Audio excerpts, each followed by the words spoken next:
Stop eating. You're in a safe environment now.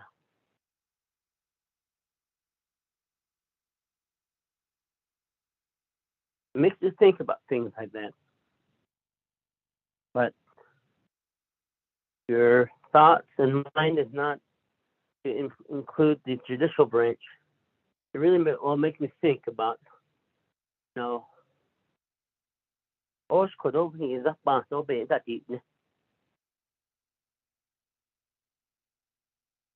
like you talk about the substation had no hashing the yield had no never to hadi ke. We might as well just start decreasing our buildings so that we will begin to work in our means instead of expanding. I think that's what we need to start looking at. Where can we decrease on almost all the travel programs now? Peso pasaje londo eta. Now I think we need to have that discussion, Madam Chair, and maybe bring in the Chief Justice and the Chief of Police and Division Director. Somewhere we have to start looking at where can we start working within our means. We cannot continue to spend out without the resources there. Oh, what's up in this? Thank you, Speaker. I'm going to go on mute. Thank you very much. Let me go on to Honorable Elmer Begay, and then I'll go back to the sponsor. Honorable Elmer Begay.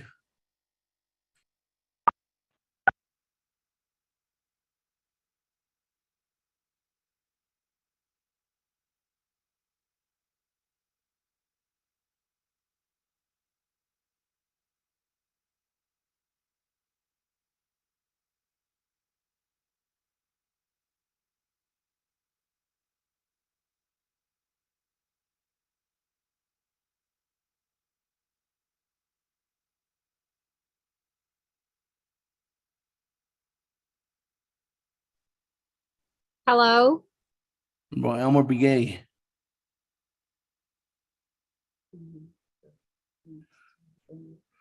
Honorable Elmer Begay going twice.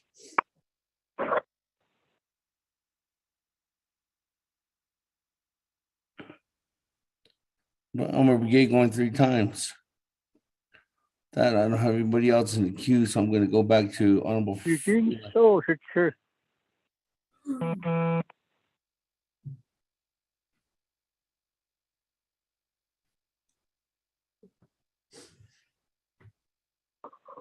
It's true. Honorable Freeland.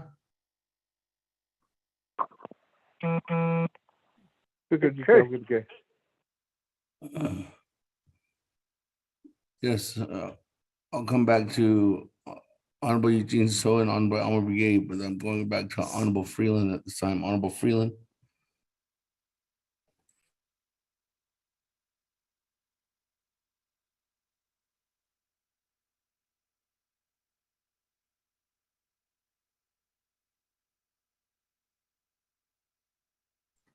Honorable Freeland.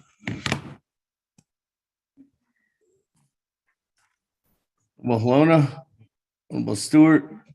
Honorable Wanika. Anybody else there as a co-sponsor?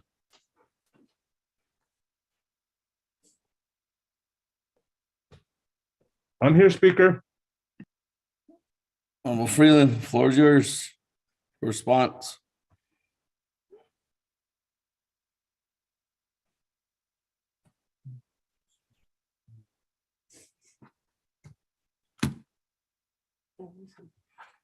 Honorable Freeland.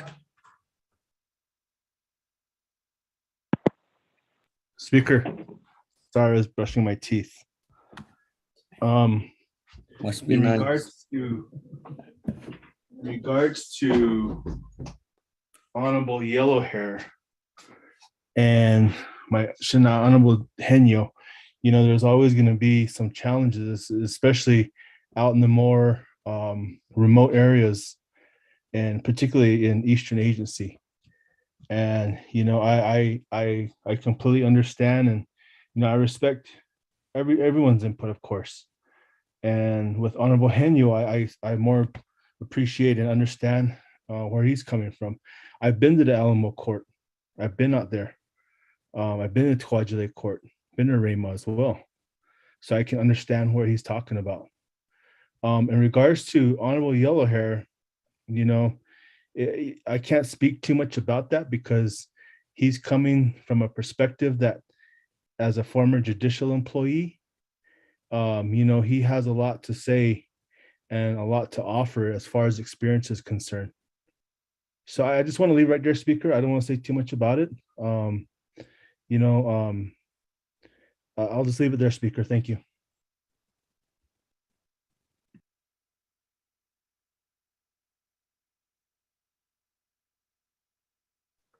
Thank you. That going back to Madam Chair.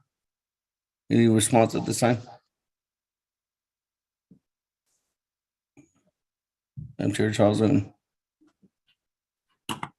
Sorry, Speaker, can you hear me? Yes, we can hear you. Okay. So at this time, I do appreciate the comments that are being made. I don't think there was really any specific question that was asked. I will just say that I do appreciate, the support with the judicial branch. And, I think that our colleagues are starting to really understand that this legislation was really put together, with no consultation. That term of let's work together, at least as a delegate, that has never happened with me. I can honestly say that President Jonathan Nez has never worked with me. And so, I make that very clear to my constituents. I let them know. And in this case, it sounds like he also didn't work with the judicial branch. And it's just, it's a shame that we are subjecting our Chief Justice to have to go through this and asking for funds. So the only thing that I can say at this point is, I hope that I get your favorable vote with this amendment. And, the bottom line is the judicial branch was not given any funding. And so if there are other programs that you guys think that we need to cut from to get judicial branch the funding that they need, then I'm open to hearing that. If you guys want to give them more money, I'm open, for hearing that. But really, we cannot ignore the judicial branch, and we cannot ignore the fact that we do have a backlog of cases that do have to get addressed. And a lot of this funding is for personnel. And then because we have a shortage of judges, it does require our judges to actually have to go out and travel. And that's, it's explained in the justification, specifically for the satellite, communities, and then also Zithlegene, because they're sharing the judge there from Chin Lee. And I know that, Shiprock sometimes, has to share with Aneth, and Aneth sometimes has to share with Shiprock. So the justification is there. I don't see anything within the budget that is outrageous or ridiculous. I think that the judicial branch did a really good job in compromising. And that's the key word, is compromising. And again, they weren't consulted. And it's, it's really just a shame, but I don't have anything else, Speaker. I don't know. As I stated, there was no questions presented. So I think that there was just some comments and concerns that were made, Speaker. But I'm going to go ahead and ask my agent, Mr. Stephen Adsity, if there's anything that he would like to add at this time, Speaker, if that's okay with you.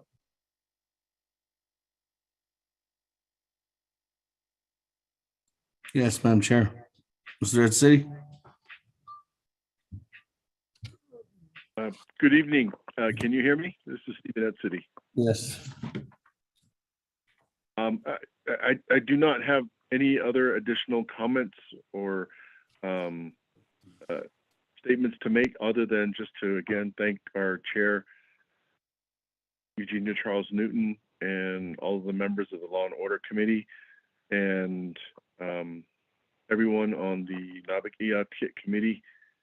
The work that you're reviewing was compiled by all of the business unit managers in the judicial branch. So, and under the leadership of Chief Justice Joanne Jane, we have taken a serious look at this, looking at the time remaining, and trying to put forth a budget that meets, as Chair Eugenia Charles Newton mentioned, the matter of compromising and just trying to be realistic about what we're capable of doing and meeting the need of addressing the backlog of cases. Thank you, Mr. Speaker. Thank you very much. Good evening, everyone. We are here in the Naabik'íyáti committee. We are on item number B under new business legislation 0086-22, sponsored by Honorable Freeland. We are on amendment number 1, which is sponsored by Madam Chair Charles Newton, or seconded by Honorable Charlene. So, colleagues, the time now is 10:25 p.m. About an hour and a half before we time out on this Naabik'íyáti committee meeting. We have 11 more legislations on the agenda. Just be mindful, colleagues. With that, I'm going to go back to the floor. I have Honorable Eugene So, then Honorable Elmer Begay, then Honorable Wilson Stewart. Honorable Eugene So, good evening. The floor is yours.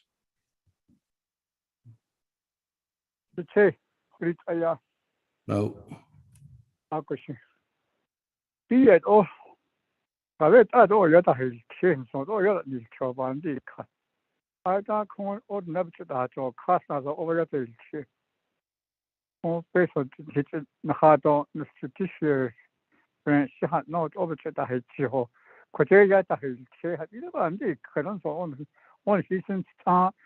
Think of it now, say, hey, I don't know, cut to the next one. I don't know how long this is going to go.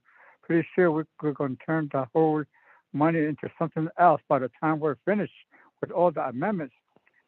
Think of it, that you say, what I now see, cut. I don't know, just I know, cut. What was the whole cut integrated all this in?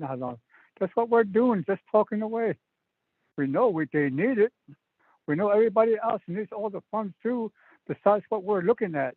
If we're going to change it to somebody else on the other things, and we all know that. Things are changing around that. So let's go to these amendments and get this running now, taken care of. I know this is election, but every now I see the this all never to the whole car from the land into the no over that shipping now. Let's go to the next amendment. Thank you, Speaker. It don't seem right what we're doing. Thank you. Thank you, Honorable Eugene So. That, colleagues, moving on down. Honorable Elmer Begay.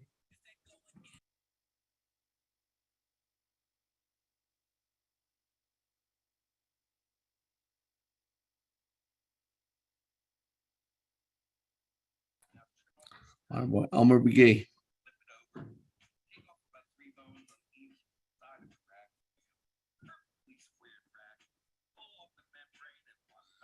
Elmer Begay going twice.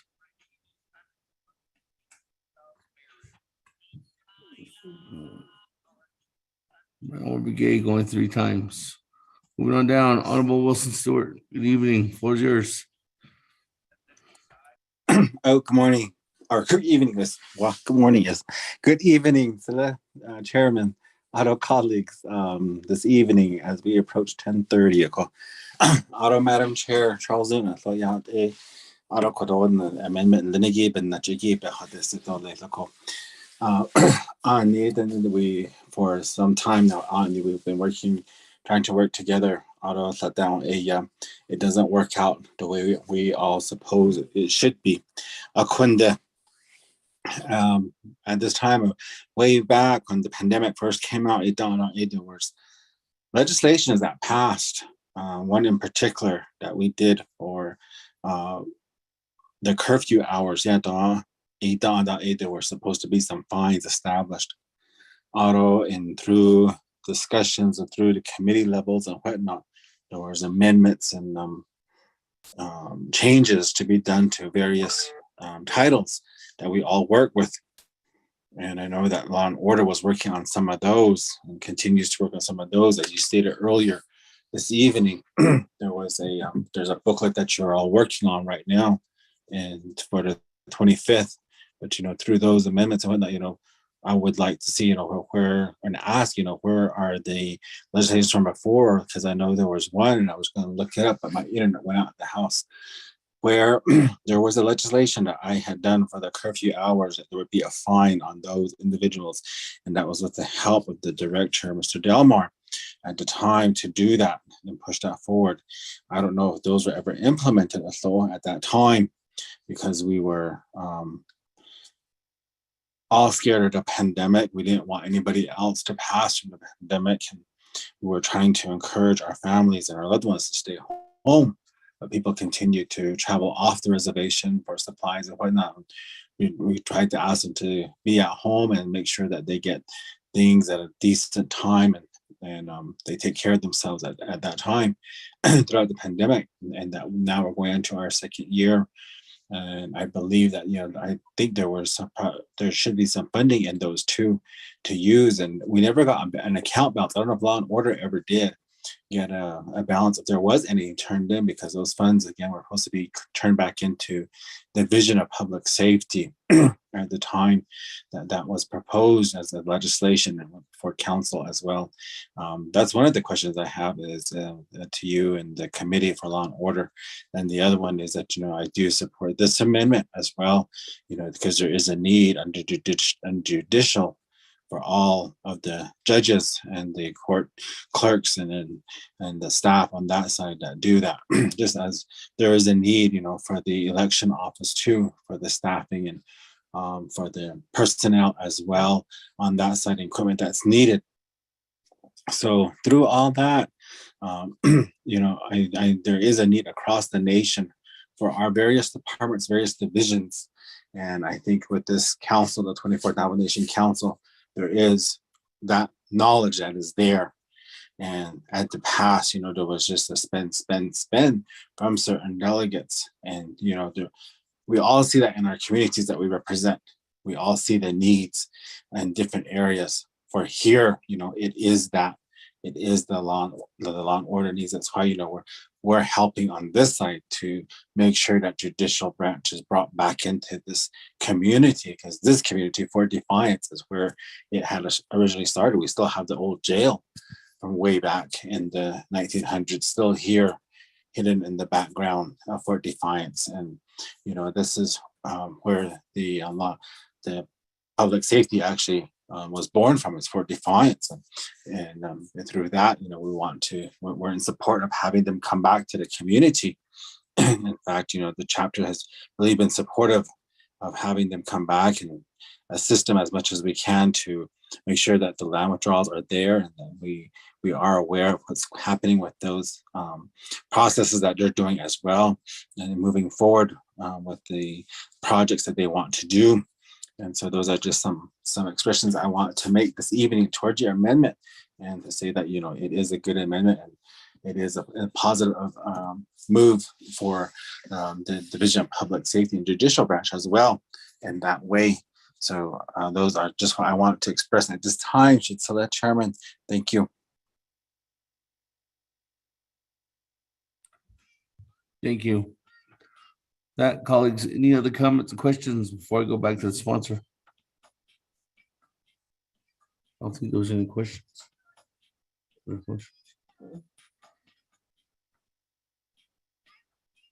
ready to vote on amendment number 1.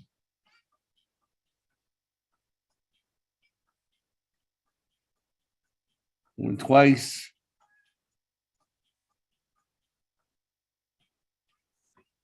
Went 3 times. Go to board on amendment number 1. Honorable Elmer Begay, how do you vote? I vote green. Honorable Elmer Begay votes green. Honorable Key Allen Begay Jr., how do you vote? Key Allen votes green. Thank you. Honorable Key Allen Begay votes green. Honorable Paul Begay, how do you vote? Well, get Paul Begay votes green. Honorable Paul Begay votes green. Honorable Nathaniel Brown, how do you vote?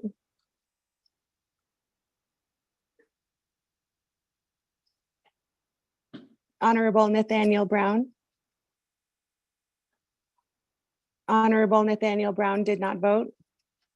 Honorable Eugenia Charles Newton, how do you vote? Delegate Charles Newton votes green. Honorable Eugenia Charles Newton votes green. Honorable Amber Kines Bakrati, how do you vote? Shadeja, this is Delegate Amber Kines Bakrati. I vote green. Thank you. Honorable Amber Kines Bakrati votes green. Presiding Chair, Honorable Speaker Damon not voting. Honorable Herman Daniels, how do you vote?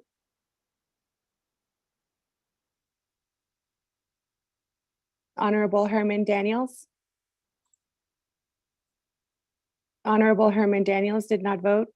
Honorable Mark Freeland, how do you vote? I vote green. Honorable Mark Freeland votes green. Honorable Pernell Halona, how do you vote? Honorable Pernell Halona. Honorable Pernell Halona did not vote. Honorable Jamie Henio, how do you vote? Jamie votes green. Honorable Jamie Henio votes green. Honorable Vince James, how do you vote? Delegate James votes green. Honorable Vince James votes green. Honorable Rick Nez, how do you vote? Delegate Rick Nez votes green. Honorable Rick Nez votes green. Honorable Carl Slater, how do you vote? Green. Honorable Carl Slater votes green. Honorable Raymond Smith Jr., how do you vote? Honorable Raymond Smith Jr. Green. Honorable Raymond Smith Jr. votes green. Honorable Wilson Stewart Jr., how do you vote? Green. Honorable Wilson Stewart Jr. votes green. Honorable Charlene So, how do you vote?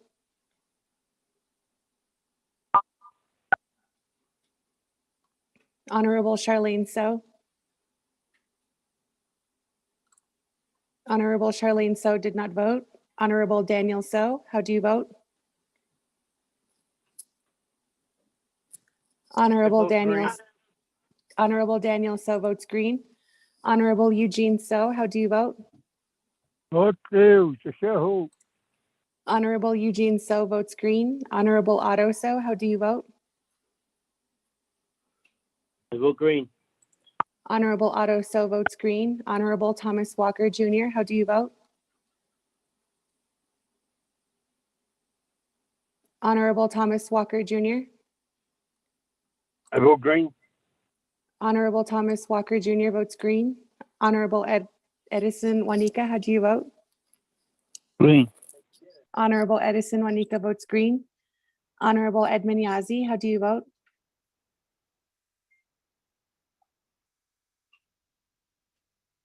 Honorable Edmund Yazi. Honorable Edmund Yazi did not vote. Honorable Jimmy Yellowhair, how do you vote?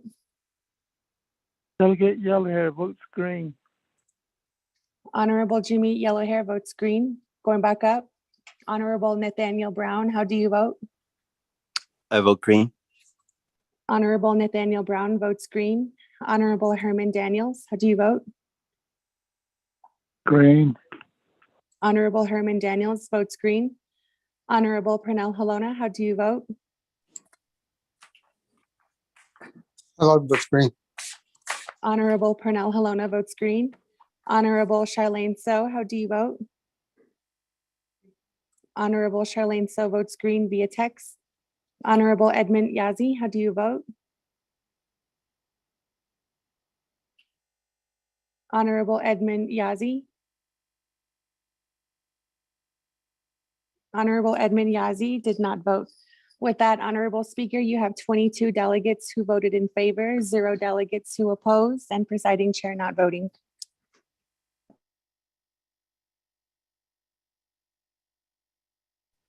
Thank you very much, colleagues. That on Amendment 1, 22 in favor, 0 opposed. Chair not voting, motion carries. That we're back at the main motion. I have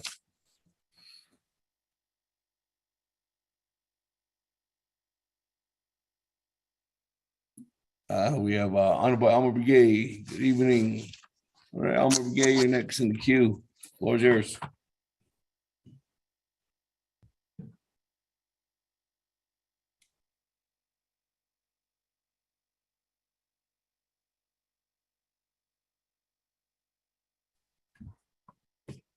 Elmer Begay.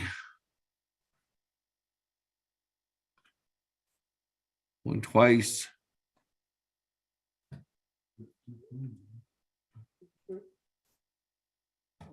Elmer Begay going 3 times. Yeah, moving on down. Honorable Shay, good evening. Kealan Begay, floor is yours.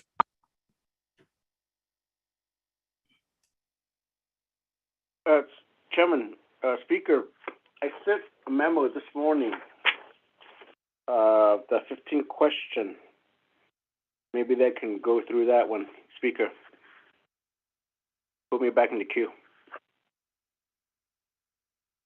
Did you send it to the sponsor of the legislation, or did you send it to everyone? Or did you send it to? Send it to you, send it to President? council, to the president, send it to whoever was on the listing.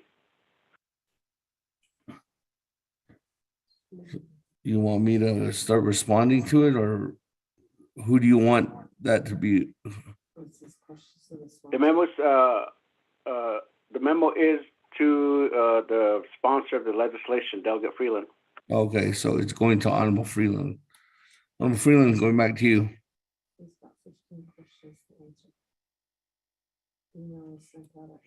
Thank you, Speaker. Honorable Key Allen Begay Jr. I'm looking for the email. It was sent out at 9:32 a.m. this morning, Honorable Freeland. Okay. Okay, I know what you're talking about. Thank you, Shana, for that that request, the questions that you had listed out as well. I'm gonna go ahead and I'm gonna have Mr. Paulson Chaco go ahead and talk specifically and respond to these questions. Paulson?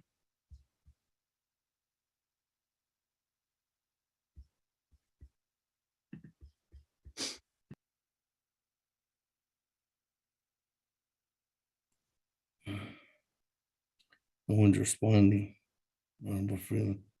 Everybody must be in bed. Speaker.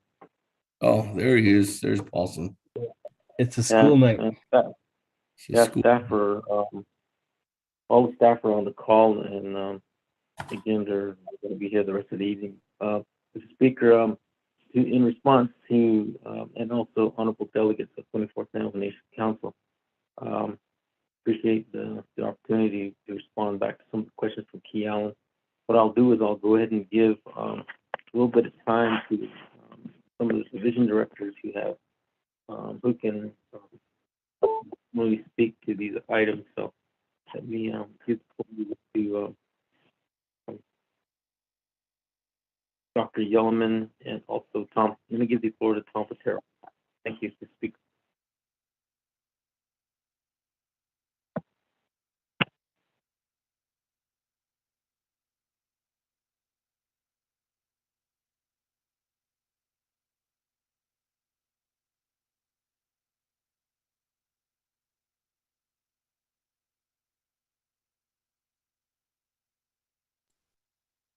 So one of your team members.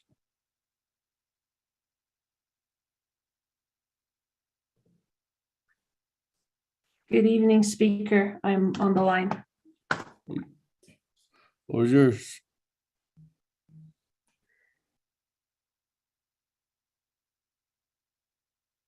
Okay, thank you. Speaker, Untitled Delegate Calambigay.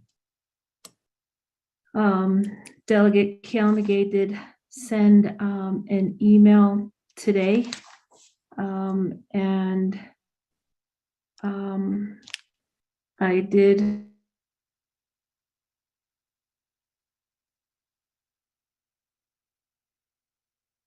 Calambigay regarding his memo. And I was able to have a lengthy conversation with him regarding some of the concerns he had. There were some questions that he posed here, and I'll read them off by listings, and I'll share with you which ones I did respond to Calambigay on, and then I can share the floor with Mr. Platero. Mr. Calambigay did ask for a breakout of project listings, in which we did provide to him. He did, and that was question number 1. He requested for a specific information regarding his chapters. So we did respond to that one. His second question was regarding the chapter allocation amount, which I shared with him that amount was determined based on recommendations and input from DCD along with OOC and DOJ regarding the $750,000 amount that would trigger the Single Audit Act. And I believe at a previous NABI session and work session, Mr. Mal Rodas spoke a little bit more in detail about the Single Audit Act.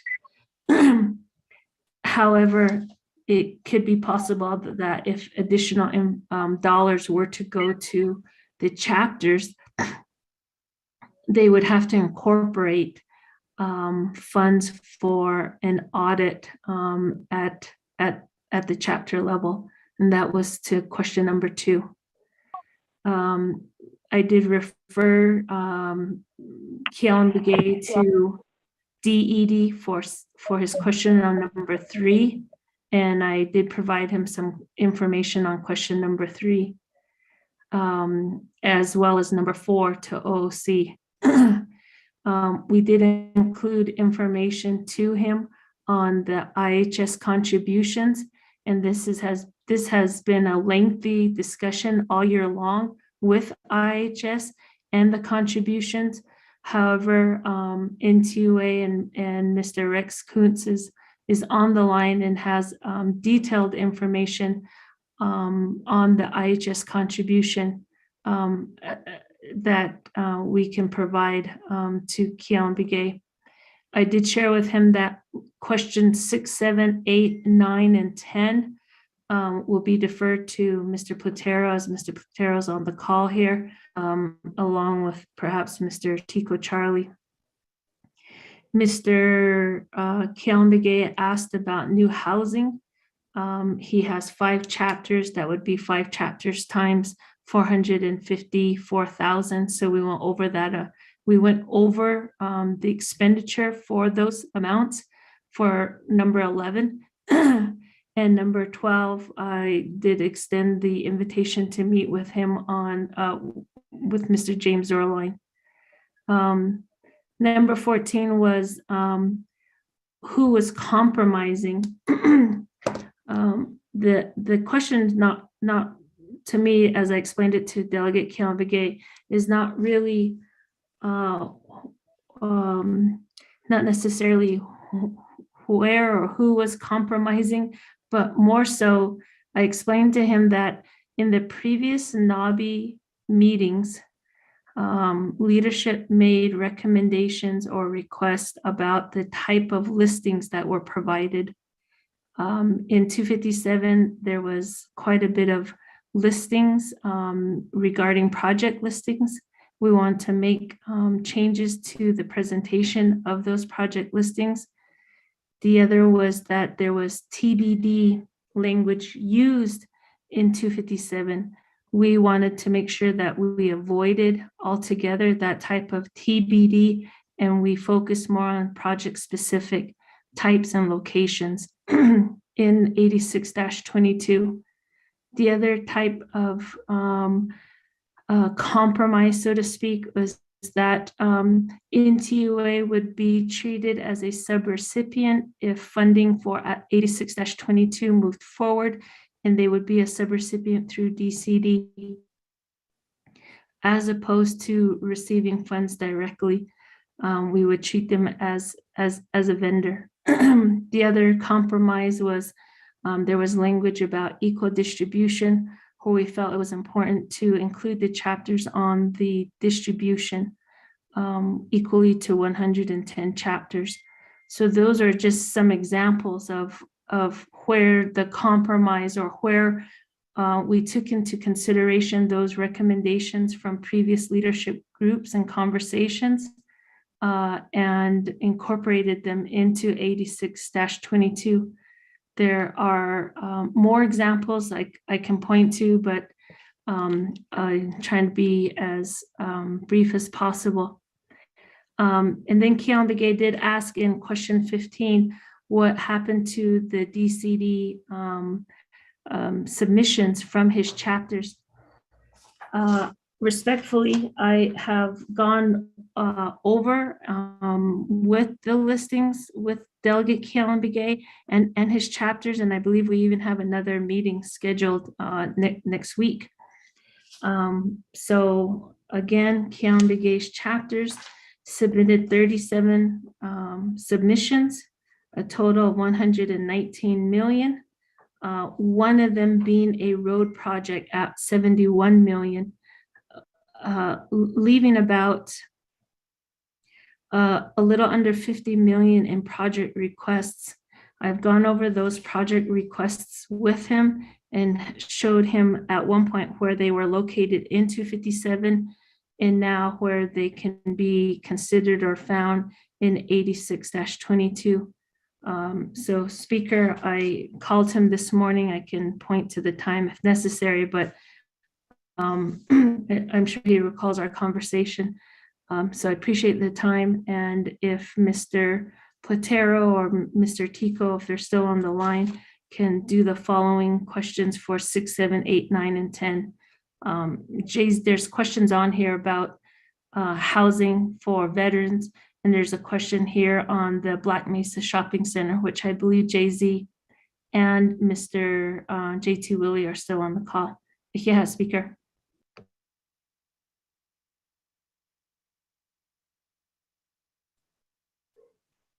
Hey, that.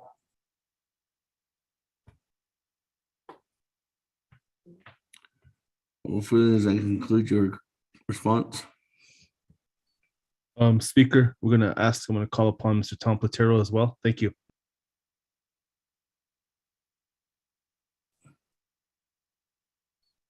Mr. Platero?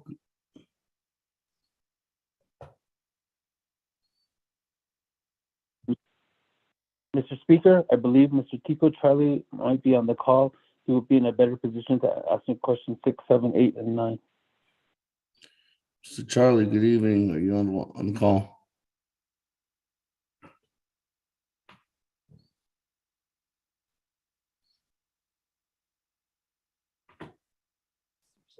Mr. Tico Charlie.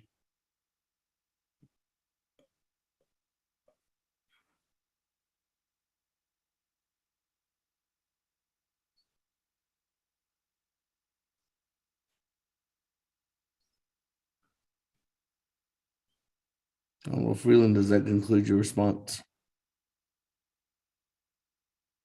Speaker, if we can call upon Mr. J.T. Willie.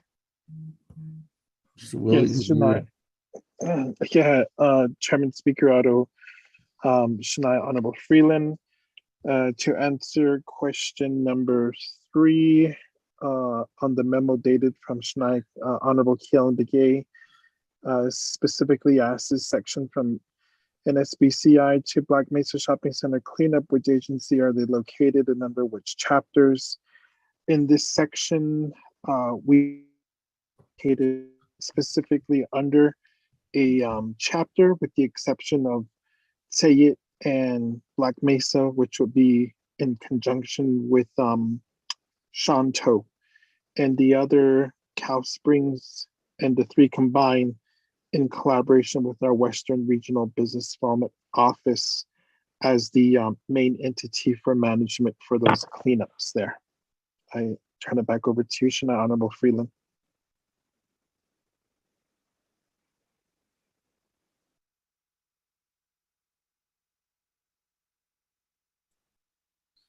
Thank you. Honorable Freeland, does that conclude your response?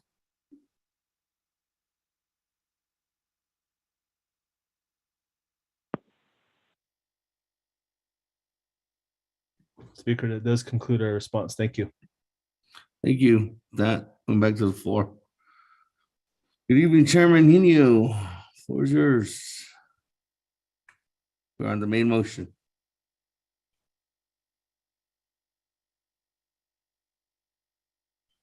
Speaker Damon, can you hear me? Yes, I can. Okay, good. Okay, I'm not muted then. Listening to the conversations and the statement I made earlier on amendment number 1, and back to CJY-4121, and that set the tone for accepting the ARPA funds. I went to BFS 3121, which set out the parameters, application, the review process, and so forth. So that's the alcohol. So those are the rules that we're playing by. So thereafter, I started working with my chapters, the 3 chapters explaining the application process, the review process, and so forth, and the Treasury guidelines of how we're supposed to follow these 66 guidelines. So we started looking at different projects that we could look at, community-based projects. And then I started looking at the 2 school boards that are very active within the area, Raymond Navajo School Board and also Alamo Navajo School Board. And then also the To'ajale Navajo School Board also, that are pretty much capable of running their own projects and so forth.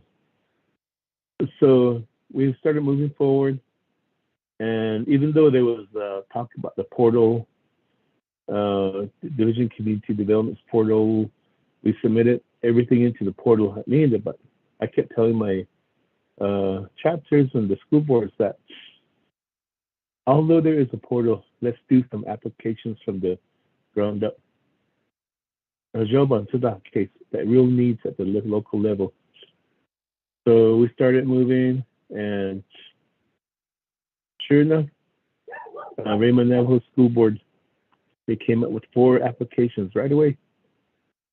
Application for the 3.6 million that we had just approved. That was one of the applications that was a need there on campus. Another one is a water development project, which would sustain the water for many years to come on the school campus and surrounding homes surrounding the campus. The next one is the wastewater, and then the 4th one is broadband. That application, and they have contractors waiting there, ready once it's funded, and they can start moving on it right away. So that just demonstrated to me that they are project ready, and they can get this project done within the time limits allowed with this ARPA legislation, which is 2024 and to 2026. And the same way with Alamo Navajo School Board, They came up with the application within a week. So all these were submitted to Division of Community Development back in November of 2021. Then finally, in February, DOJ came up with, oh, I finally got these, but they were not signed. They were just given to us. So they made their comments, and their comment was that you're on the wrong form. The two school boards, Rama and Alamo, are not Navajo-owned entities. They are considered external entities. Non-Gitoni. So we went back to Rama School Board and Alamo School Board again, and just told them what DOJ was recommending, that they redo another application. Instead of Navajo-owned entities, they would be external entities. So I don't know. Right then and there, the same day, we did the applications. But then again, DOJ said, okay, hold on. Not just that, but we also want certain language in your school board resolutions. So they assembled the school board, and within a 2-week time, they had a school board resolution ready with the requested language from DOJ. After that, DOJ says, okay, hold on. You also have to have a 10% contingency. So all these games that DOJ is playing with the applications, but the school board is ready, right there to respond. So and then they brought them back in April and carried them to Division of Community Development and submitted them again. They got a receipt saying that they submitted them. Raymond Navajo School Board, Alamo Navajo School Board. So that just demonstrates to me and hopefully to Shinata 24th Navajo Nation Council that both of these entities are ready. They have their ducks in a row. They're capable. Their accounting systems there. They've been through many audits, single audits, and they've had unqualified audits, meaning nothing's happening over there financially.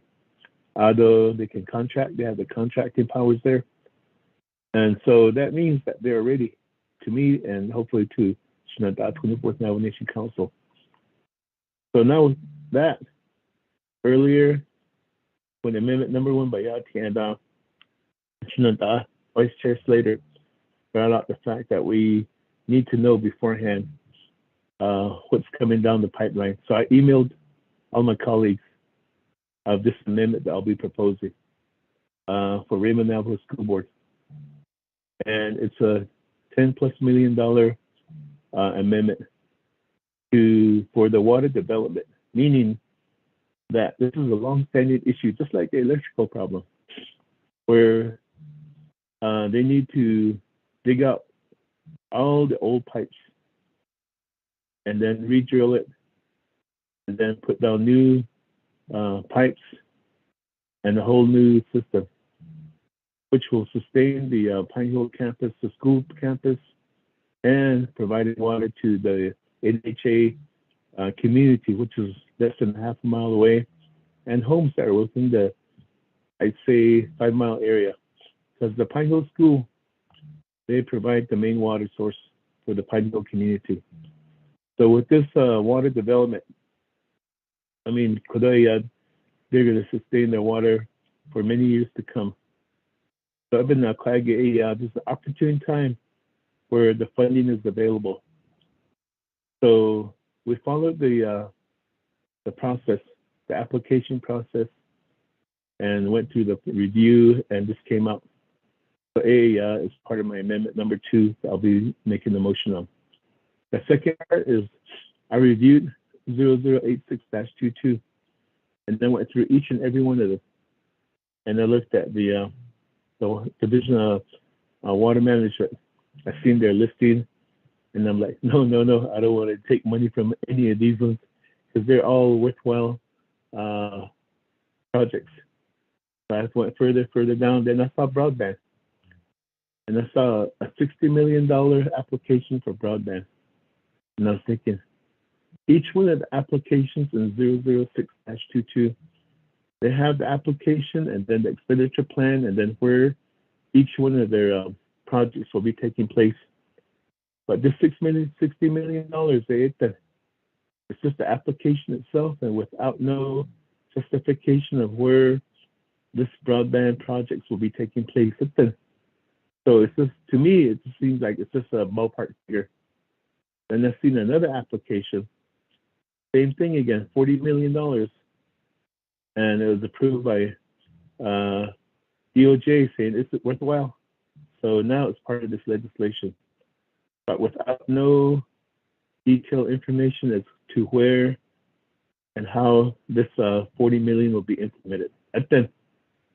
So therefore, I figured that, okay, with this amendment I'll be proposing, I'll be splitting the two, taking 5 million from the 60 million, and then the remaining 5+ million from the 40 million to make it to a worthwhile water development project. Because as the first pandemic first started, we were there in the front lines in the media saying that water, that's our main concern. That and that's what I believe in. And water is key here. And we need to really make worthwhile of this money that's been given to us to make water development available for all of our communities. And let's support water development. Eben Kudoya Sunanta, 24th Navajo Nation Council, and to Speaker Damon, Chair, I propose amendment number 2, and Manuel Rico, he has it, and hopefully he has it available for all the Naabik'íyáti committee. That's my motion.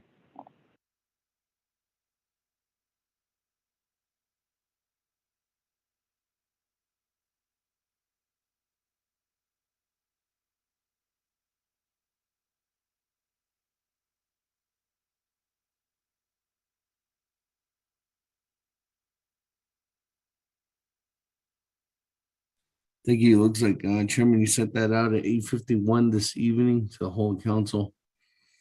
Mr. Rico, if you read that into the record. Colleagues, this is amendment number 2.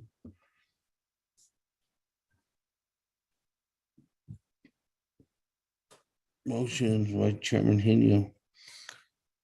Second by Charles Newton, Speaker. Thank you, Speaker. Members of the Naabik'íyáti Committee.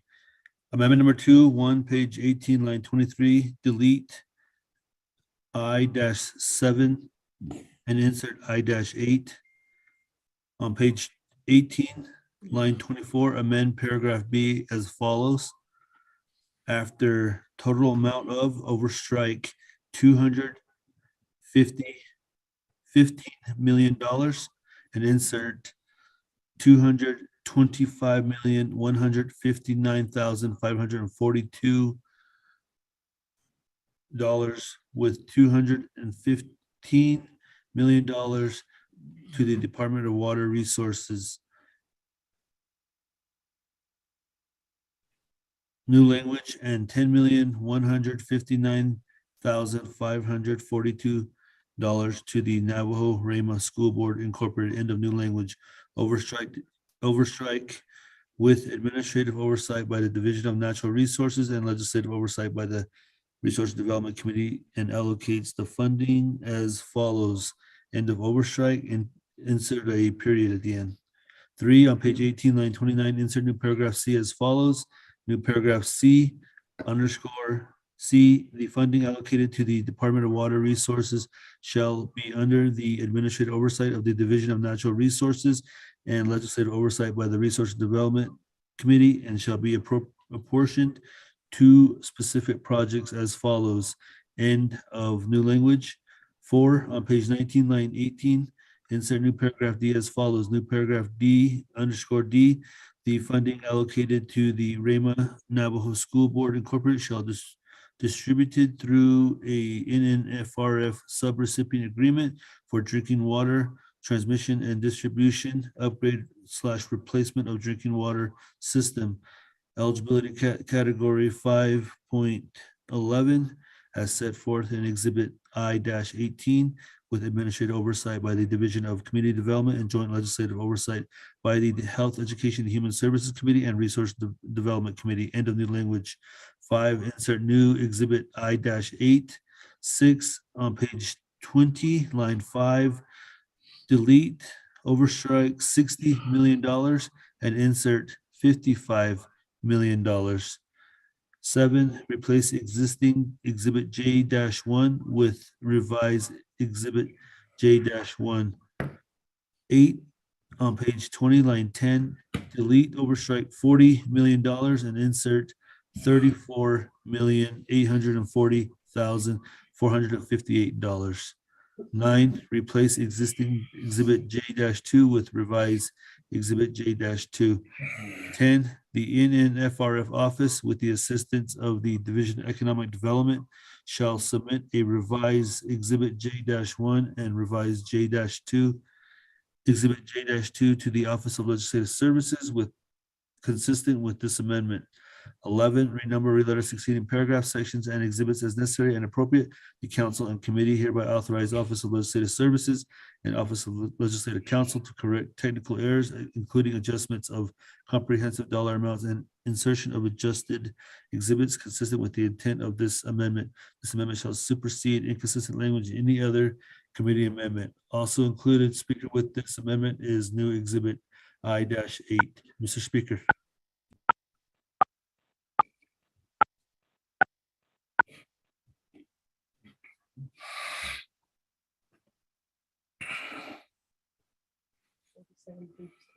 Some pages. Okay, thank you. With that amendment, total is 47 pages. Colleagues, that's been sent out to you. There's a motion by Chairman Henio, second by Madam Chair Charles Newton. That, colleagues, is there any comments or questions on amendment number 2?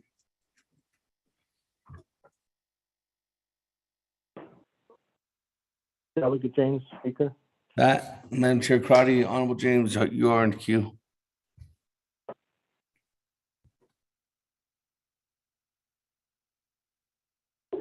Yes, thank you, Speaker. This is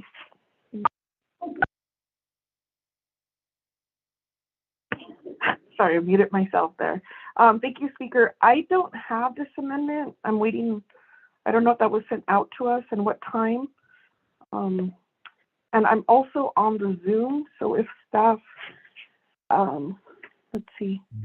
I think my question would be, wastewater projects are important.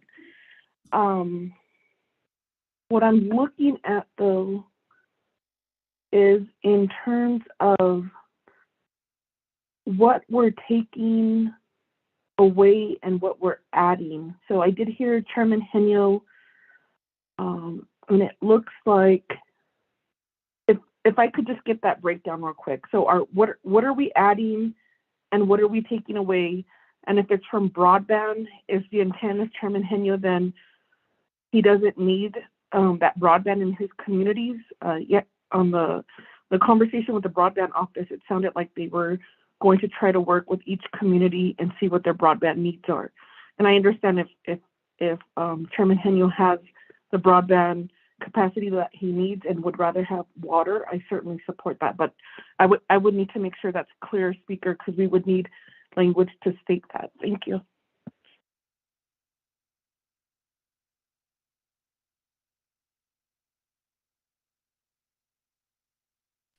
Thank you. Honorable James, and I'll go back to the sponsor. Honorable James. Yeah, it's another Good evening. Speaker, and then Naabik'íyáti committee. Ado Shekahastinko. Dan Shia, Honorable Jamie Henio. Kodo Dan Soski Datoning Soziki Shaha. Kodo Ba Nadi district. Shamasani Yahat, please, Ling. Hade Lape Soha Zoto. Haji Lateya a peso. Kodo Link Sunday Sunday. Division of Community Development. Ajit a hot peso coordinator legislativo. Ashikot well the $10,159,542 be really going to Division of Community Development for them to administer and move forward with the project. Adonana, lastly, I have 32% left on my phone. Our electric is out here in Ganado, so just wanted to make that known if you guys are trying to call me during the voting time. Thank you, Speaker.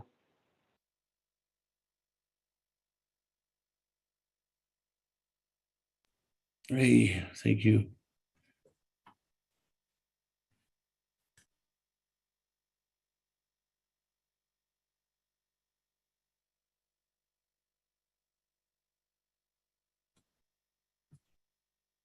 Go back to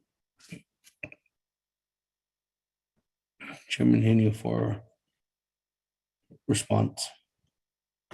Chairman Henio? Gusto niya lang sa Speaker Damon. Do Commissioner na dos kiligi data. This amendment is based on the first one to get like I said earlier in my presentation, that we had two legislations that we passed.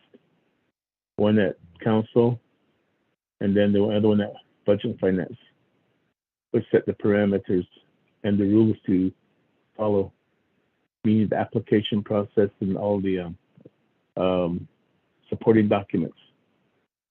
So with this, the Navajo School Board took the initiative and they were motivated, and they put forth their applications and with all the supporting documents.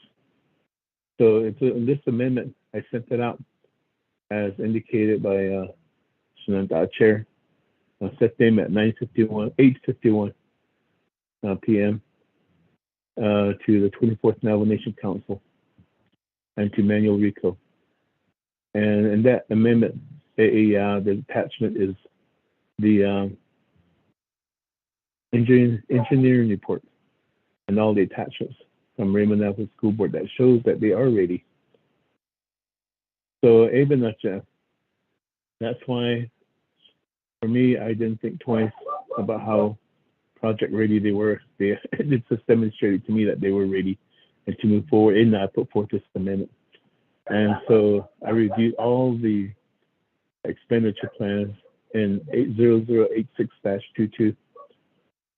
And each one of them applications, they had an expenditure plan detailing out where and how they were going to expend the money, except for the broadband. There was no plan attached to it, just the application and the review sheets, and that was it. So that kind of showed me that all they were doing was just asking for money and then see where the chips fall after that. And so I figured that this is where I need to bring this legislation forward, and this is where I'll be taking the amendment, because that's what Chief Legislative Council had recommended, that if we are going to do an amendment, we need to look at the DOJ reviews. At the same time, we need to make recommendations of where are we taking this from. So again, just following the rules, this is where I did my homework, and I said, okay, I think this is where we can take it from. It's not to say that I don't need broadband. It's just the fact that if the broadband application had attachments to say, okay, in these communities, this is where we are going to spend the $60 million, then I would have took a look at it and said, no, I don't want to take it from there.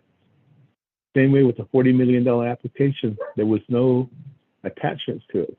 But then, so I figured that it was just there, but with no indication of which communities were going to benefit from it. So even in that's why I decided to make this amendment to move forward with it, because the application's ready and with all the necessary documentation. And so, but to say that I don't need broadband in my area, every place needs broadband. At the same time, I feel that water is very important too also. And water is life, and so that's why I stand by that every community should have water. And that's why I'm proposing this amendment to bring water to the community that really, really does need it. To the chairman.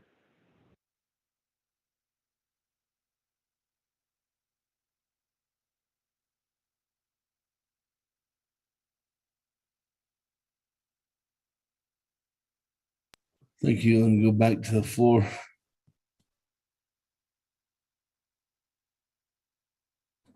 I don't have anybody else in the queue at this time. Is there any further comments or questions? Delegate James, my question, please. Honorable James. And can you add me to the queue as well, Speaker? This is Delegate Charles Newton. Yes, I will. Honorable James. Thank you, another speaker.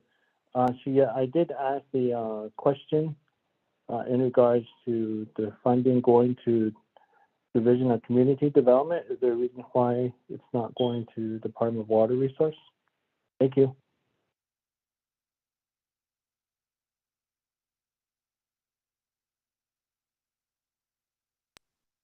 Madam Chair, Charles Newton. Where's yours? Thank you, Speaker, and also thank you, Chair Hanyo, for this legislation. I do agree. I think that there are a lot of applications that did go through the process, and a lot of them were not included in this legislation. I know that I did have a legislation from a small internet company that actually went through the DOJ process, and it got approved. And, you know, I will be making an amendment to this legislation to include that small business, because we were talking about small businesses and we're talking about how we should be assisting them.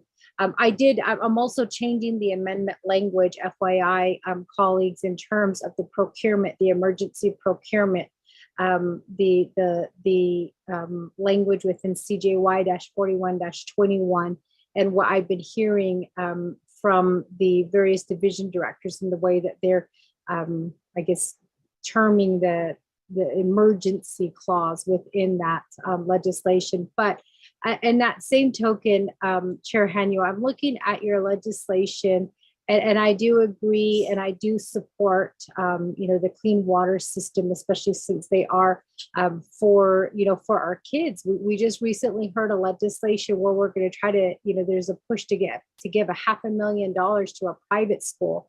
And, you know, it's for various things, but here is $10 million for water line repairs to provide clean water to our children. And so I think that that same question was asked, I was already asked by Delegate Crotty about, you know, where you're planning to take those funding from, and then, you know, with the broadband, like whether, like, how is that going to affect the broadband, I guess the projects that we currently have in place right now. And then I think that the other question that was raised by Delegate Vince James also, I had that same question as well. And then my last question is looking at your budget summary, the whole $10 million is under public assistance, you know, but then you also have in here within your plans, you have a breakdown of your equipment. You have a breakdown of, you know, the materials that are needed. I don't see anything in here specific to personnel and how that's going to be used. I don't know if that is something that should already be included within the budget, or is it, are you going to be expecting the division to pay the personnel costs out of their general funds? So if I can get just a little bit more information on that, Chair Henyo, thank you.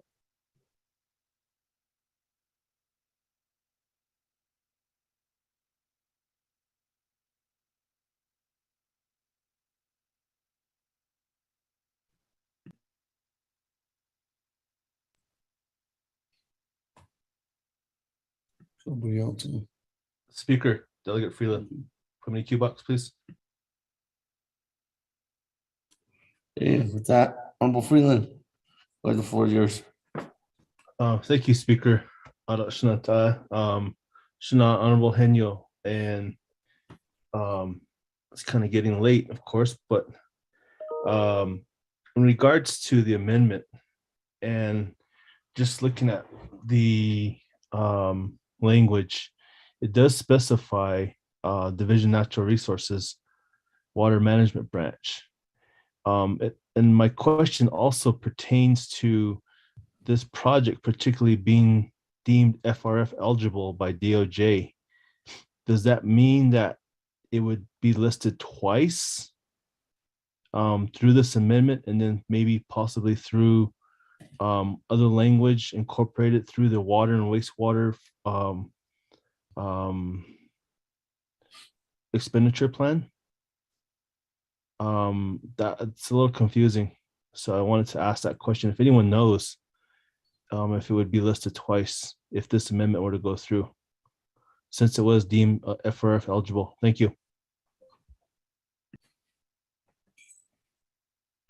Thank you. Any other comments, questions, colleagues? On amendment number 2. If not, go back to Chairman Henyo. Speaker Damon, this is Delegate Crotty. Madam Chair. Yes, Speaker, I just couldn't help. I need to make the comment that if we had a complete breakdown of all of the projects, we certainly would be able to cross-check if this was already part of the legislation. Thank you, Speaker. Okay. With that, I'm gonna go back to sponsor Chairman Henyo.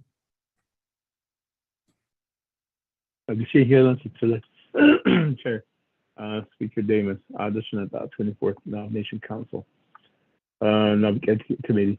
The questions, they are good. Thank you for those questions to provide clarity to this amendment. And Delegate James, in the past, with the CARES funding and how the Raymond Navajo School Board were allocated funding, it was through Division of Community Development and the CPMD office, and where they did a grant agreement. And so with that grant agreement, is where they granted the full amount to the school. And within that area, the school, once they got the money, they were able to determine how they were going to work with the contractors. And then, so in the end, they closed out the grant agreement and complied with all the conditions in that grant agreement. So with this allocation again, that's the path that I am looking at. And so, either with Division Community Development or Division of Water Management, where the school would work with the entity to do a grant agreement, which also alludes to Madam Chair, Charles Newton's question about the breakdown. The way we looked at this is that we decided to do all public assistance. Instead of breaking it down, personnel, this and that and everything, we decided, okay, let's do public assistance. And that way, when the grant agreement comes in, and then it'll be all in one bundle. So once that grant agreement is executed, signed, and then the school is given the full grant, at the end, they'll do the breakdown there to where they'll do the contract with the construction company, and then the contractor, they'll expend the money however, but they'll report back to the school, and then from there, in compliance with their accounting principles, and then they'll come back to the division and even to comply with the grant specifications. And so all to comply with the audit, the single audit, because that's the big thing. We need to make sure that everything is in place so when the single audit comes around, we're in compliance. So with that, and with the school, when I say they have the capacity and capability, they've been through many audits. And so in my opinion, I'm confident that they're able to handle this and comply with all the audit functions and the principles. And then from there with the grant agreement. So on this case, I put this amendment forward as just a public assistance.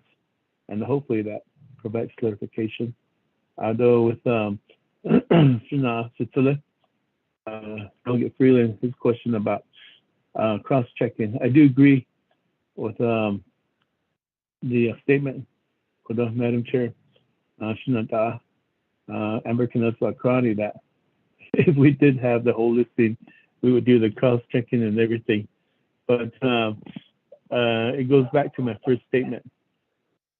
I was hoping that we would see some grassroots ARPA applications in this legislation, but this is one application that I need to put forth because to me, water is very, very important. And we need to provide water, safe drinking water to all of our communities. And so this is a water development amendment. Wastewater, AAEI is separate. And so, but the school board does have a wastewater application, but that meant some hangups over at DOJ, questions that came up. So AAEI, that was pulled back again. But I'm moving forward with the water development. And so I could show the Shaban case though. Chairman.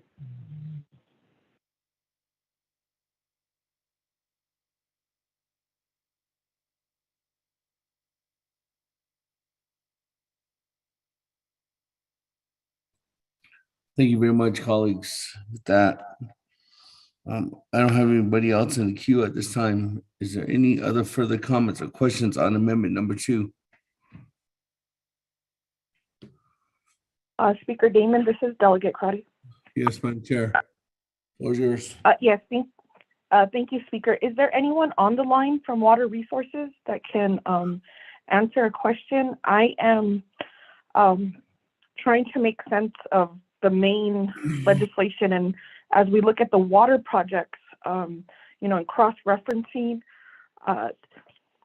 we would need to identify if this, because when I'm looking at what NQA had sent out to delegates, Chairman Henyo, I don't know if you see it, but on page 11 of 24, this may be different. It says water transmission line at 12 million. I just need clarification if that's this project or if that's another project, and that's understandable. Because the other question that I have is President Nez line item vetoed water projects this week. And in CAP 18-22, he struck out Newcomb for 4.4 million, Sheep Springs for 3.2 million, Narbona Pass Sheep Springs for 4 million, Nos Chitty for 2.6 million. And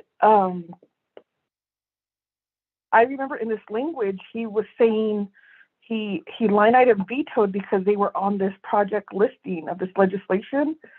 And I sent an email requesting, okay, if the president has a project breakdown, can we also have that? Because I don't see these projects that were line item vetoed in this legislation. So I need some help when it comes to water. So if we could first answer that first question when it comes to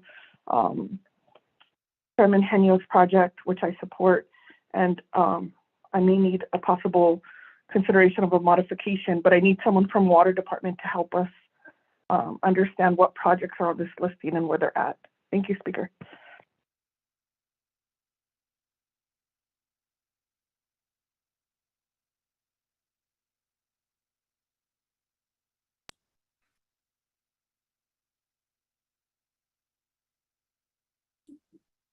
Thank you.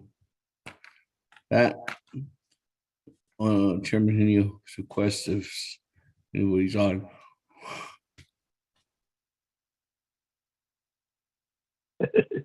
From Water For Resources. this, Chairman. Sorry. Chairman There's Dave. anybody else from Water Resources. Do I have the floor? Yeah, Chairman, go ahead. The floor is yours. I understand you're tired and it's been a long day for you and the staff there. And so I'll make this real brief. Shinanta, Madam Chair, Amber Kinoswa Karate. When there is conversations about the portal and submissions, the Winderock Central Office has only reached out to the chapters, and they were given a short time of it. Hurry, submit this. No. And everybody's running around anything they could find. And a lot of the submissions were from the New Mexico ICIP, because I see a lot of that in there. And so as far as the, when you mentioned $12 million transmission, I'm just thinking that's what I thought too.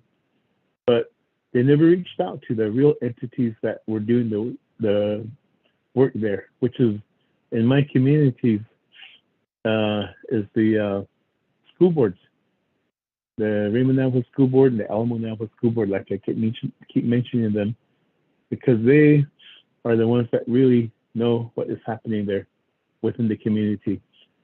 And so I feel that if they would have actually reached out to them and say, hey, what do you guys have over there?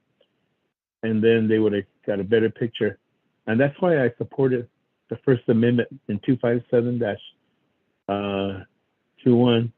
when the amendment came about, because of the community-based projects. And so even now, the amendment failed, or the whole legislation failed. And because of the fact that this amendment I'm proposing is a community-based project of what the real need is out there, what the actual need that is that we see out there from the position of the school board, who also provide the water source for the Pine Hill community. But then with on the chapter side, there's another well that needs attention, and that's called Jacob's Well.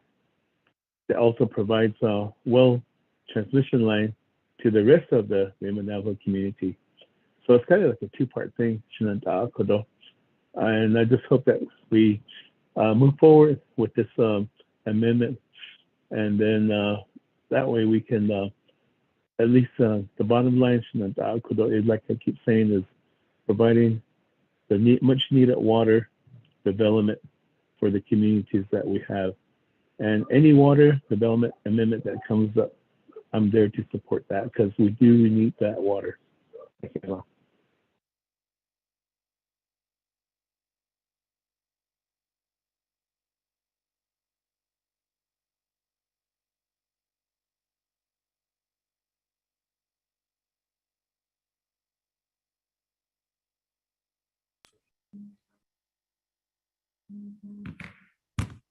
Thank you, Honorable Chairman Henio. With that, colleagues, I'm going back to the floor. I don't have anybody in the queue. No one else with Texas to put us in the queue. Put yourself in the queue. Is there any further comments and questions on amendment number 2? Speaker, this is Delegate Crotty. Yes, Madam Chair, Crotty, floor is yours. I did ask if there was anyone that could answer the question regarding the water. Is there someone from Water Department on the line?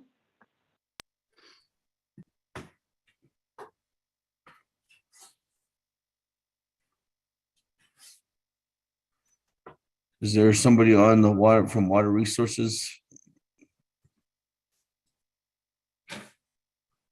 Speaker, this is Jason John. Good evening, Mr. John. I don't know if you want to respond at this time to that specific question. Yes, Speaker. When you compare this legislation 8622 to cap 1822 that was approved and some items vetoed. The 4 projects that were vetoed in cap 1822, there were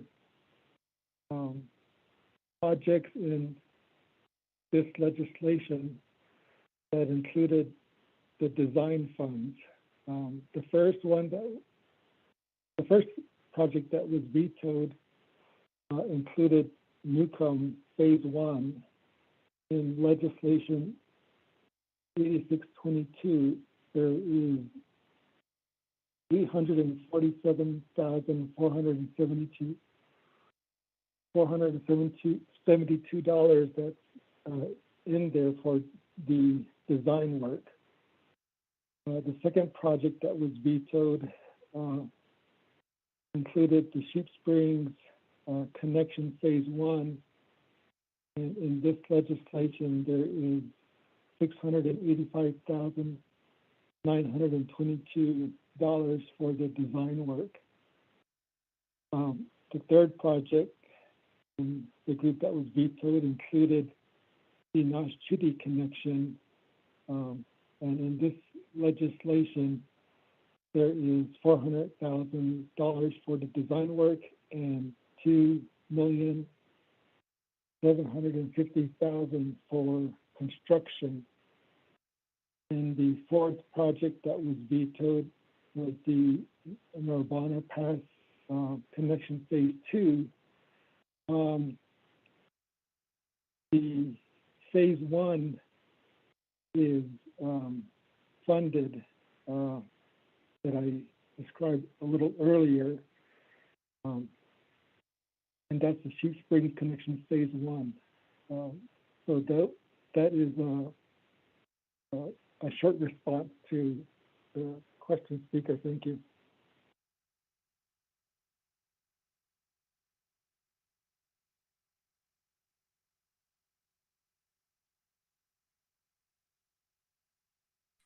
Thank you.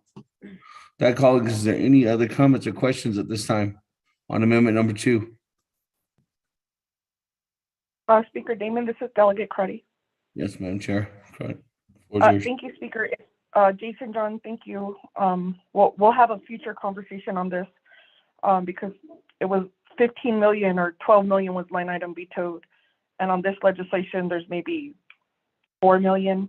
But going back to Chairman Henyo's, is this project that's being considered, is this on the current listing, or is this, as Chairman Henyo mentioned, a different phase? Thank you.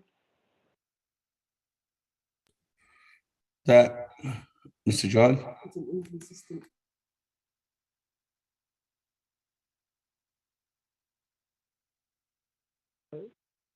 Speaker, I am looking at the amendment, and there's I see an application for $10 million for RAMA, and that is not in the current listing of projects. What is included in the legislation was monies for a 500,000 gallon tank, new drinking water system tank that's currently construction ready.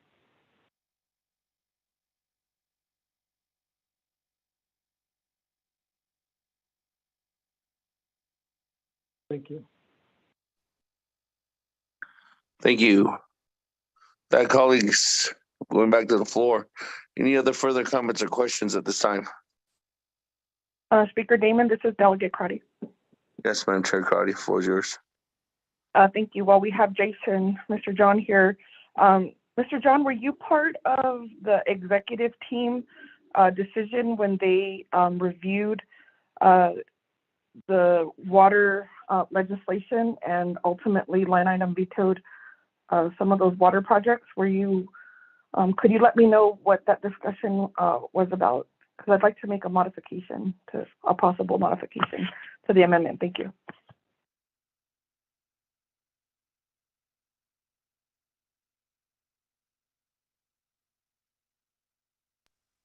Mr. John?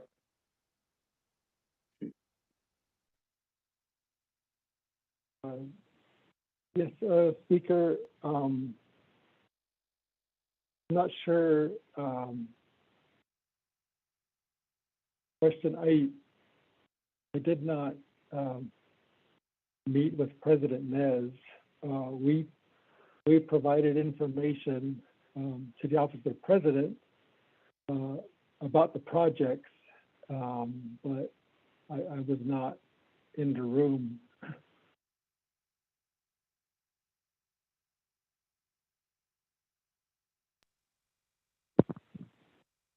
I conclude your response, Mr. John. Yes, thank you. Okay, thank you. That going back to the floor, again, I don't have anybody else in the queue. Any other further comments or questions at this time? We are on amendment number 2. Honorable Vince James, good evening. Floor is yours. Good evening.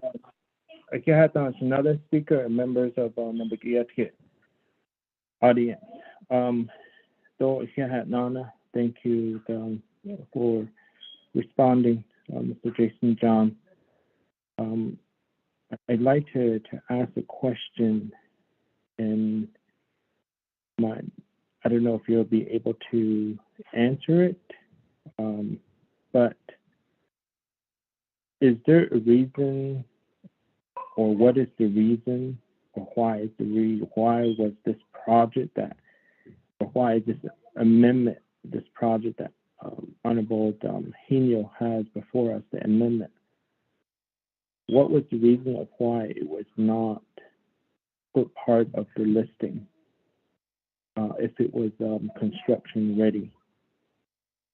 Because if we talk about priority of the ARPA funds, I would assume that if this project was construction ready, it should have been one of the first step as a priority one to put this on the listing of the ARPA legislation. So I'm really interested in knowing why this was not part of the listing from the get-go. I believe there are other same scenarios, same situations within different delegate regions that are similar to where the water line projects are project construction ready, and that were not part of the ARPA listing. But for this particular amendment, my question is why wasn't this added when we all knew all along that it was a construction ready project? If you don't have the answer, if Mr. Jason John doesn't have an answer, can I relay the message, or can we relay the message to Chief of Staff? Hopefully he's still on the line, or even better yet would be the President of the Navajo Nation, if he could respond of the reason why this construction ready water line was not put part of this ARPA legislation from the get-go. So that would be my request and my question. Thank you, Speaker.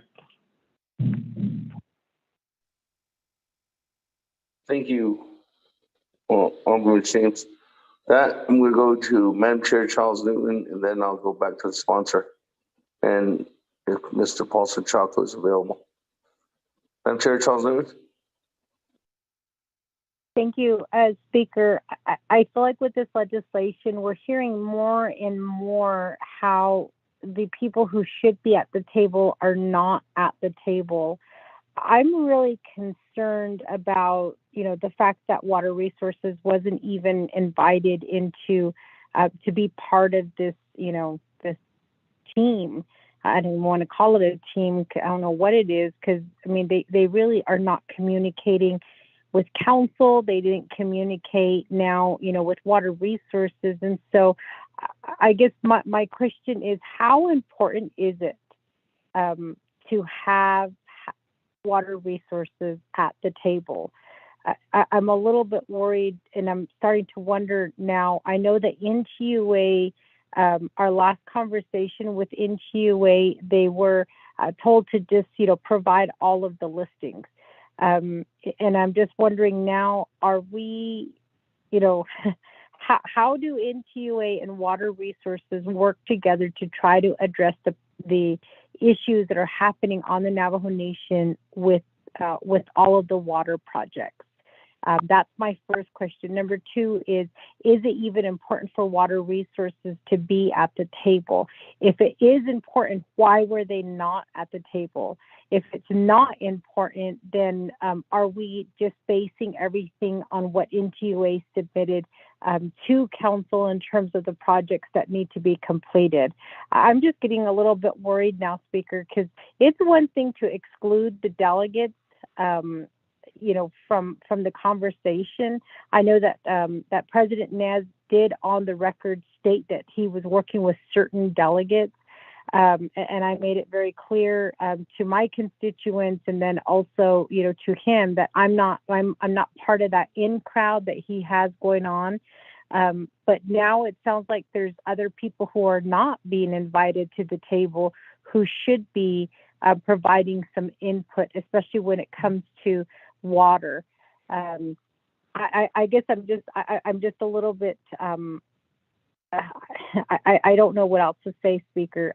I'm really concerned, and I'm really concerned that if that is the case, if we are not inviting, the grassroots to the table and listening to what their concerns are, as was stated by Chair Henyo, had they just come to the school to say, what do you guys need, then we wouldn't be in this situation.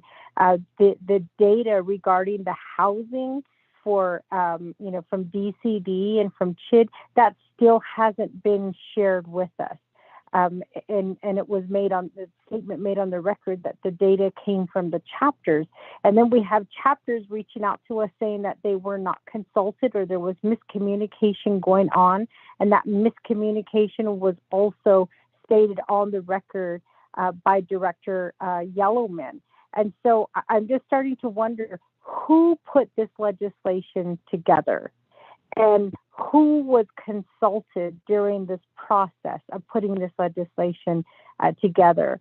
I believe I heard, and maybe I misheard, but I think the sponsor had even said, that he came in after this legislation was completed.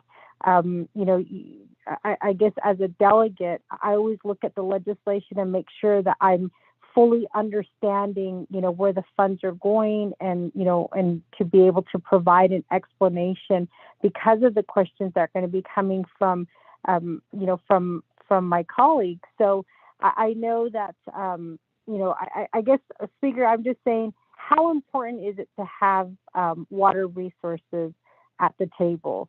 And if Water Resources is not at the table, shouldn't we be asking who else is not at the table? We know that the grassroots are not at the table. We know that the Water Resources is not at the table. The data is questionable in where they received it. I feel like with this money, all it is just re-election because this is what I did. And I think that what we should be asking ourselves, colleagues, is who put together this legislation? Who is the one who went out to the communities, to the people, and asked them, what do you guys need?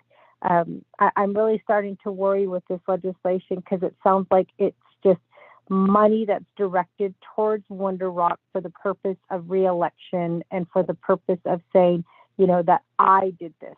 I was the one that created this legislation.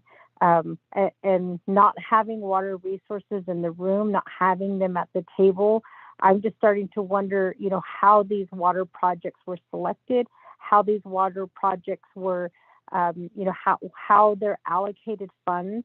And, you know, we should be asking those questions. Thank you, Speaker.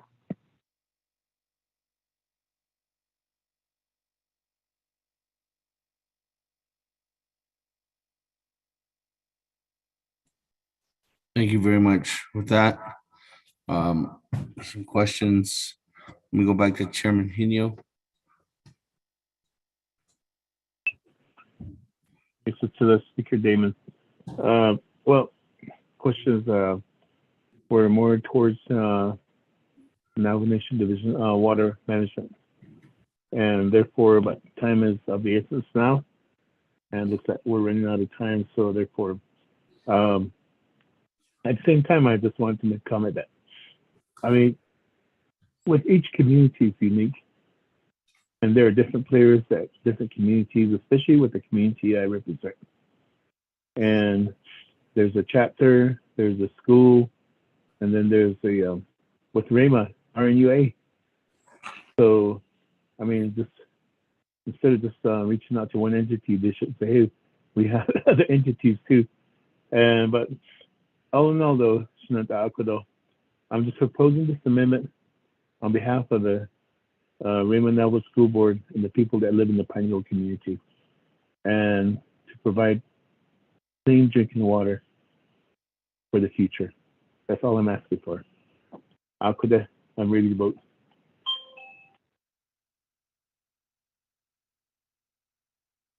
Thank you. Colleagues, is there a response from the Water Management Branch?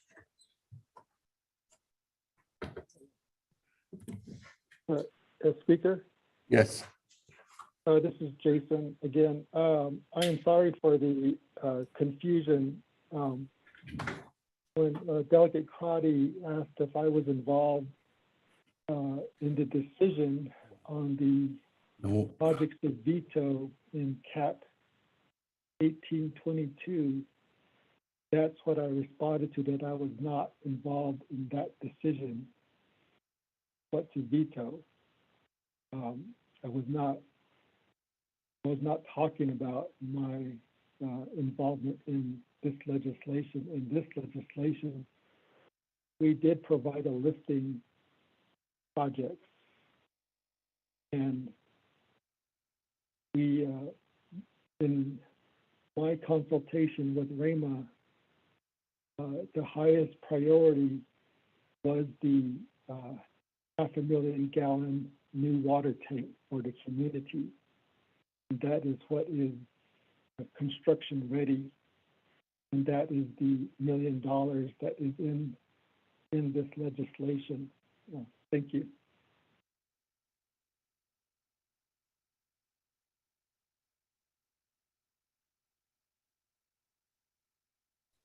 Thank you very much. That, colleagues, going back to the floor, there any other conversation? Any other comments or questions on amendment number 2?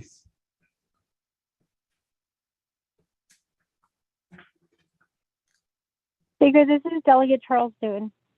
I'm Chair Charles Newton. Thank you. Just quick clarification. So Water Resources was part of putting this project together. Is that correct? Thank you, Speaker. Well, Mr. Jason John. Speaker, the short answer is yes. There are hundreds of millions of dollars of water development needs out there, but we had to balance water projects along with all the other requested or proposed funding in this legislation. Thank you, Speaker. Thank you very much. With that, going back to the floor, is there any other comments or questions on amendment number 2? Chair. Eugene, so I don't know, how many minutes do I have to say anything? Or is it over? about 50 seconds. I reckon that's what we're up to. I guess we did it. Oh, share others. Thank you. Hey, any other comments, questions, colleagues? On amendment number 2, going twice. Went 3 times. Let's go to the board on amendment number 2.